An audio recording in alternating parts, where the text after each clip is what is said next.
What's up, tribe? How you guys doing? Go ahead and hit that subscribe button, and I hope you like this video. This is going to be your review for Ready to Love, Season 5, Episode 6. So, it's the men's week, and the guys are meeting down to Tommy's spot. We have the new kid on the block, Sean, joining us.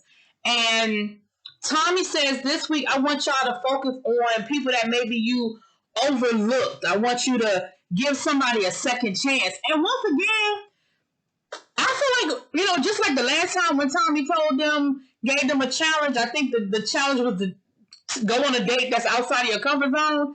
Once again, the guys blew it. Like, I feel like they didn't follow the directions because a couple of them went out with people that they had already made a connection with, people that they already knew they kind of were interested in. I don't feel like anybody stepped outside. Well, not anybody.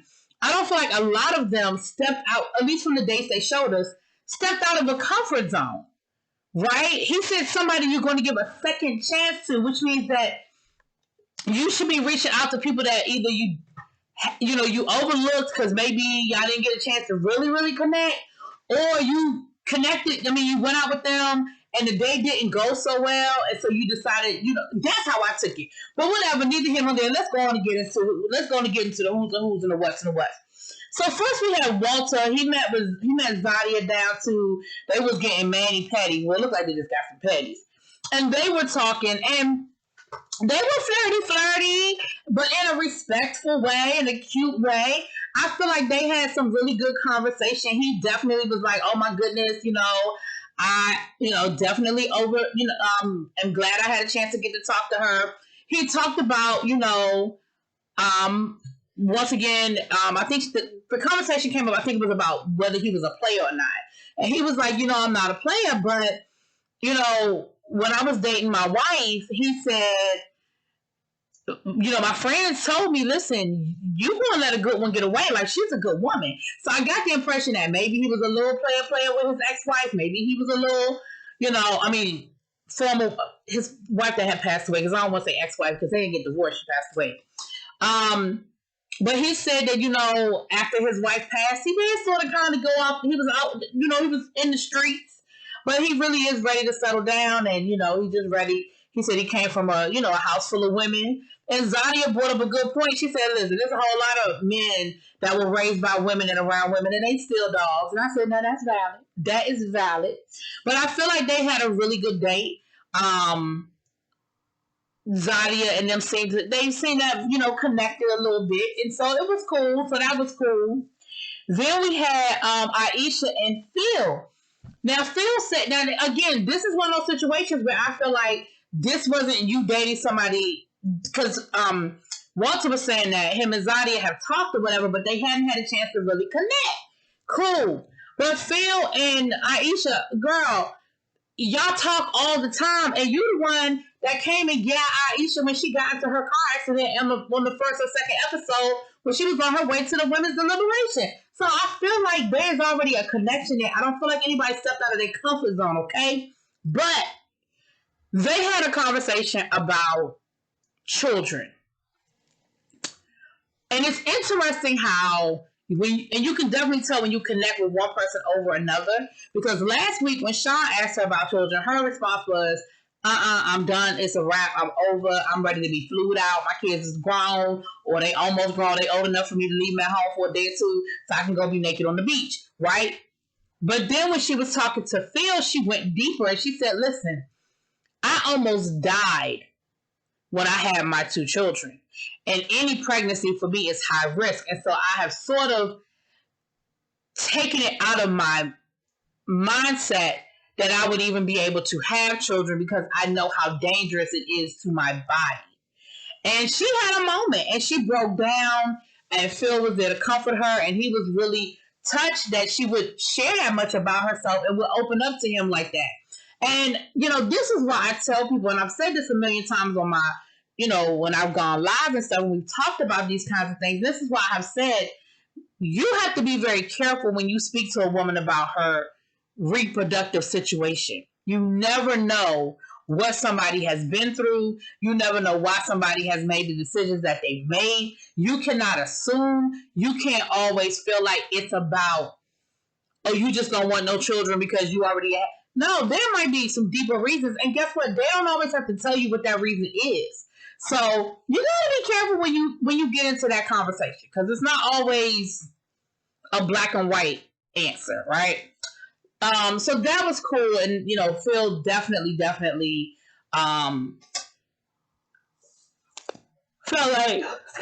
like that drew him and Aisha closer together. Then we had Sabrina and Sean went out. Isn't Sean the new guy? I think that's his name, Sean.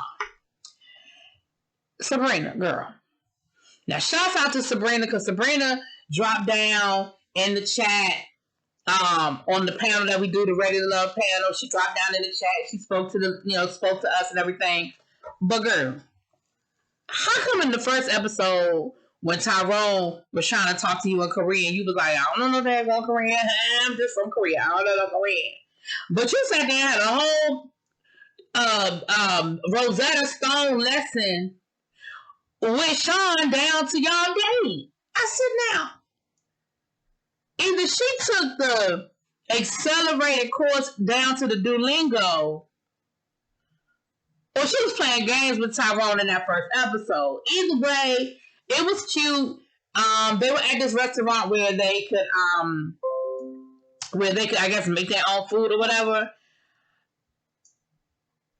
So they had a nice time. They had a good time. They seemed like they vibed, they laughed, they joked. But again, the conversation of kids came up. And Sabrina was like, yeah, I'm done. And here's the part where, and I know it's a TV show, so we got to play the TV game. But if this were just a regular old date in the real world, here's where we part ways. Before anybody gets any deeper, before anybody's feelings get hurt, before anybody gets too connected into something that's not going to work. You want children, she doesn't. It doesn't matter how nice she is. It doesn't matter how much y'all vibe and y'all connect. Listen, when you go into a relationship, you have to have your non-negotiables. This is clearly a non-negotiable for you because you keep bringing it up. So what you can't do is now say, well, maybe, you fall in love with the right person. They'll make you forget about those things, and maybe I won't. No. You want children. It's clear that you want children. Sabrina is saying, no, ma'am, it's not happening. Move on. She ain't the one, bruh. She might be nice and gorgeous, and y'all have a really good conversation and vibe, but she ain't the answer. And it's no slight on Sabrina. If the situation were reversed, I'd say the same thing. You want children, he doesn't. So I felt bad because I felt like they definitely did connect, had like a little vibe going on. Sabrina also went. Okay, I'm gonna get to that. No, I'm gonna get to that in a minute. I know I always say her. Hold on. There was a double date with Sabrina, Dante, Labia. I always say her name wrong, and Frank. Now, Labia. Yeah, baby, charge it to my head, not my heart. I know I'm saying your name wrong, and I apologize. But they went to Swingers, which is an indoor putt-putt golf spot. It is really nice. Been there. It's cute. Nice little date spot. We had a conversation with, I'm going to start with Frank and with Mubia.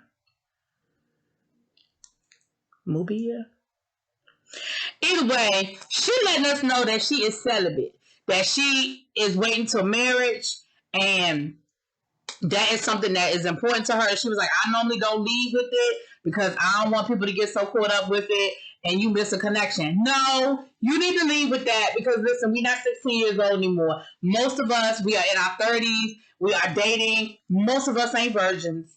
And it's a part of who we are. It's a part of what we want. And again, that doesn't mean that you're wrong or it's a bad thing. But I do think it's fair to let somebody know up front, listen, this is where I am. This is not what I want to do. But Frank was like, you know what? She's nice. She's sweet. We connect. Maybe, but I'm a very sexual person. So again, I say, I know we doing TV, but here's where we part ways. If you know that sex is important to you in a relationship and she is telling you that this is not something that she is willing or open to doing prior to getting married, guess what? She ain't the one, bruh. She ain't the one. Now, again, can she change her mind? Sure. Can y'all get hot and bothered one night and something happen? Maybe. But at the end of the day, she's telling you who she is fundamentally, and you're telling her who you are fundamentally. And again, nobody's wrong. Frank, you ain't wrong for saying, listen, I like sex. Baby, you're not wrong for saying this isn't something I'm open to right now in my life. Nice knowing you. Good to meet you. Maybe we can hang out sometime. Boom. Then we had Sabrina and Dante. Now, Dante, I think, did do the assignment. Frank did too, because I don't think Frank had been on a date with her, and at least not on camera. And Dante said that him and Sabrina hadn't had a chance to really connect, right? They had a good conversation. You know, Sabrina didn't hold it against him that he got 4 kids by 4 baby mamas. And he said that's important to him. I bet it is. Because that's probably something that makes some people run in the opposite direction. Like, this dude got 4 kids by 4 baby mamas. It's probably something that makes people run in the opposite direction. So, I can appreciate the fact that she said that she was cool with it, you know, and it wasn't something that would preclude her from dating you. Cool. So that was that. Then Sean went out with Tasia, and they had a really good date. I feel like they made a really nice connection. They had a really good date. They were able to talk about religion and their values and faith, and of course, children. And, you know, Tasia brought up a good point. She said, listen, me and you are in different generations. Like, is that something that's going to be a problem for you? Like, you know, dating, like, we grew up with different music. We grew up in a whole different era. Now, not ridiculously different, not a 30, 40-year gap, but certainly, you know, the things I was doing in high school was a whole different world when you were in high school. You know what I'm saying? And he said he was open to it and he didn't think it would be a problem. You know, it wouldn't preclude them, but definitely the fact that Tasia wants children is a ding, ding, ding, ding, ding, ding, ding in her book, because that is definitely something that he's being honest about the fact that he wants. And she said the same thing. So I hope to see if maybe they can explore that a little bit further, because I thought that was a really cute conversation. Now, Namia, and again, I feel like I'm saying his name wrong too. He went out with Camille. Listen, Camille is not interested in anybody but Cornelius. That's it. That's all. And anybody that she goes out with other than Cornelius, she's probably not going to give a fair shake to, because she's mentally checked out of this process. She's just waiting to get to the end. She was asking him, you know, questions about, you know, about money. She even tried to ask this man how much he makes. Man, we're on a first date. That is not information you need to be privy to. Now, if we were serious and talking about moving in together and splitting bills, maybe. But you don't even know how much I make on a first date. You don't even know my credit score on the first date. You don't need to know how I pay my bills on the first date. Like, you really don't. I'm sorry. There are a lot of things we can talk about on the first date, but I ain't never telling nobody how much I make on the first date. Ever. Ever, ever, ever. Okay? She asked him about, you know, children, and I could tell by his answer that he's kind of like, I ain't necessarily biting at the chomping at the bit to have a child, but if I marry somebody and she wants a child and it is what it is, and I'm open to it, but I ain't necessarily looking for it. Okay. Then she said, well, you know, I already have a child, you know, what do you feel like your role would be? And he was like, well, I ain't trying to be stepdaddy, you know, I mean, yeah, you know what I mean? Like, I got the impression that, because I also got the impression that he just wasn't interested. Like, because again, I feel like he followed the assignment. He was like, I'm going to give somebody a second chance. Somebody that maybe I didn't get a good vibe off of, or somebody that I didn't feel like I had connected with. I'm going to give him a second chance. It didn't work. Again, Camille is totally shut off to this process, okay? And I'm going to get back to Camille in a minute. I'm going to get back to her in a minute, because I feel like Camille was watching my reviews, because she threw some shade on her Instagram. I feel like when I say me, I don't necessarily mean me personally, but I mean people's reviews. And she threw some shade on her Instagram after this episode, but we're going to get to that. Okay? Then Cornelius went out with Courtney, and, you know, Camille is still his number one, but he did have a connection with Courtney. He did sort of like Courtney, but I think Courtney is just a little too sexual for him. He also is not convinced that she's done with her party girl ways. You know, he was like, she's 30, I'm a little bit older. I don't know if she's really ready to settle down. You know, he was like, I like her, she seems cool, but, you know, I'm telling her that I want to try to wait. Like, he's open to if something happened, it happened kind of thing, but he really wants to try to wait and not really do the whole sex thing before marriage. But she's making it, once again, making it clear that this is what she wants. And I think it's interesting for people to understand the difference in how people handled it. So with Frank, he handled it very respectfully on his date. I feel like Courtney was not as respectful because Courtney was still rubbing all on his leg and leaning on him and laying on him. And again, being very sexual that I don't know if he was comfortable with. Just being honest. So now we get to the deliberation, right? Guys come back and y'all know how they do. They talk about their dates, yada, yada, yada. So then Tommy says, well, who you not feeling? Who are you just not connecting with? And most of the guys said Camille and Courtney. Tassia's name was brought up. Who else? I think Tassia's name and Sabrina's name was brought up, right? But the majority of the names, it was Camille and it was Courtney. So you knew those were going to be the two that they were going to have the conversation with. Now, I thought it was interesting that last week we had a double elimination. But this week, I was like, are we going to have a double elimination for the women? Is this what's going to happen? We're going to get to that. So Cornelia said that it was kind of hard for him to sit in the room and hear all these negative comments being made about Camille because he's really feeling her and he really likes Camille. At this point, I feel like Cornelius and Camille need to be voted off so they could just go date. He's the only other person he was even interested in was Courtney, and she ended up going home. I'll get to that, but she ended up going home, and Camille is not interested in anybody else. So they need to be eliminated just off of GP that they're not even dating nobody else. They only date each other. But okay, they my show. So we get to, so Walter wanted to go talk to Courtney and Dante went to talk to Camille. I personally, it had already been spoiled for me because Camille put it on her Instagram and I saw it about the fact that she didn't get eliminated. But I honestly thought Camille should have gone home and Courtney should have stayed. And here's the thing. Even if the conversation, and I know why they kept Camille. I know that why they kept her. Camille makes good TV. That's just it. That's just all. But at the end of the day, one, because Camille, like I said, is not even open to the process. She decided who she wants, and that's it. That's all. But the other side of it is she's nasty. When Dante was talking to her, I guess she had decided that she knew she was getting ready to be sent home. But she told me get on with this. I got class. Let's go. Well, girl, if you didn't think it was a real date and you didn't have time, you shouldn't have scheduled it when you scheduled it. And maybe they scheduled it for you. That's fine. But you was like, come on, let's go. I said, oh, that's rude. Then she was like, this could have been a Zoom call. Like, what you got to say to me? So you clearly thought this was the you're not ready to love conversation, right? So then he got to the end and he was real dramatic with it. And he was like, well, we decided that you're not ready to go home yet. Or however he said it. And she was like, oh, I was about to cuss you out. I was about to cuss you out. You ain't have to be all dramatic with it.